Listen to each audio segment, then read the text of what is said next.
मित्रों, हिंदू धर्म में भगवान विष्णु को त्रिदेवों में स्थान प्राप्त है। भगवान विष्णु को इस सृष्टि का पालनहार कहते हैं। भगवान विष्णु वैकुंठ में निवास करते हैं और उनका शयन शेषनाग के ऊपर है। वैकुंठ में श्रीहरि के साथ उनकी पत्नी मां लक्ष्मी भी निवास करती हैं। धार्मिक शास्त्रों में मां लक्ष्मी का भगवान विष्णु के चरण दबाते हुए का वर्णन मिलता है, लेकिन मां लक्ष्मी विष्णु जी के पैर क्यों दबाती हैं, इसके पीछे कई पौराणिक कथाएं प्रचलित हैं। तो चलिए मित्रों, उन कथाओं को हम विस्तार पूर्वक जानते हैं। उससे पहले आप वीडियो को लाइक और चैनल को सब्सक्राइब करना ना भूलें, ताकि आप हमारी प्राचीन कथाओं से जुड़े रहे। एक अन्य पौराणिक कथा के अनुसार देवी लक्ष्मी की बहन अलक्ष्मी उनके सौंदर्य से बहुत ईर्ष्या करती थीं।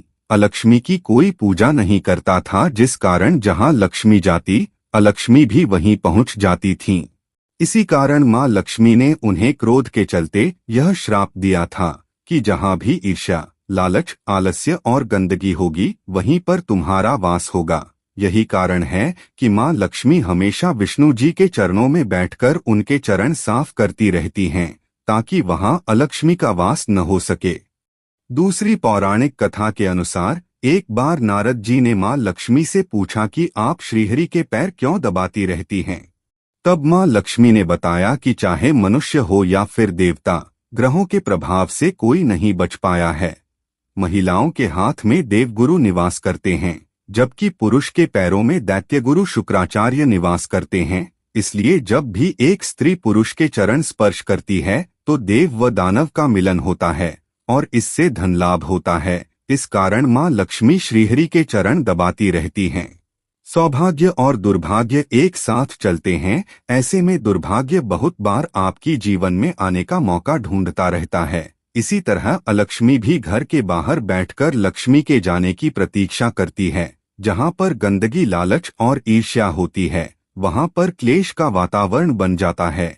यदि आपको यह संकेत मिलते हैं तो समझ जाइए कि घर में अलक्ष्मी का प्रवेश हो चुका है। ऐसे में लोगों को माता लक्ष्मी की पूजा निरंतर करते रहना चाहिए, जिससे अलक्ष्मी घर में प्रवेश ना कर पाए। इसके साथ ही मित्रों, आपको यह भी बता दें कि भगवान विष्णु क्यों शेषनाग पर लेटे रहते हैं। आपने प्रभु विष्णु के चित्र में उन्हें क्षीरसागर में शेषनाग की शैया पर लेटा देखा होगा। इस चित्र में श्री विष्णु बिल्कुल शांत मुद्रा में आराम से लेटे रहते हैं। श्री हरि को शास्त्रों में जगत का पालनहार कहा गया है। उन्हें जगत पिता के नाम से भी जाना जाता है। दरअसल भगवान विष्णु का यह बेहद शांत स्वरूप लोगों को बुरे समय में संयम और धीरज रखने और परेशानियों को नियंत्रित करने की प्रेरणा देता है। विष्णु जी जो पूरी सृष्टि के संचालक है, जो शेषनाग पर निश्चिंत होकर विश्राम करते हैं। ऐसे में वो चिंतन करते हुए नजर आते हैं, मानो संसार में हो रही सारी समस्याओं का समाधान खोज रहे हो। क्षीर सागर को सुख का प्रतीक माना गया है और शेषनाग को काल यानी दुख का प्रतीक माना गया है। ऐसे में भगवान नारायण का यह स्वरूप काल, दुख, मुसीबत और भय से मुक्त होकर हर परिस्थिति में संभव स्थिति में रहने को प्रेरित करता है। जिस तरह श्री नारायण पर संसार को पालने की जिम्मेदारी है, उसी तरह मनुष्य भी हर समय कर्तव्य और जिम्मेदारियों से जुड़ा होता है।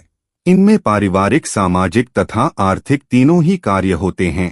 इन कार्यों का निर्वहन करते हुए उसके जीवन में सारी समस्याएं और परेशानियां आती है। काल रूपी नाग की तरह यह इंसान को बुरी तरह प्रभावित करते हैं और वह इनके कारण टूट जाता है। ऐसे में उसे श्री हरि की प्रतिमा को देखकर प्रेरणा लेनी चाहिए कि किस तरह वो विपरीत हालातों में भी शांत, स्थिर, निर्भय तथा निश्चित मन से अपने धर्म का पालन करने के बाद भी वह नाग की शैया पर विश्राम करने पर कभी अस्थिर नहीं होते। इसी तरह मनुष्य को भी हर हालात में निश्चित रहकर अपना धर्म निभाते रहना चाहिए। मित्रों, अब यह भी जान लीजिए कि नारायण को श्री हरि क्यों कहा जाता है। भगवान विष्णु को श्री हरि के नाम से भी जाना जाता है।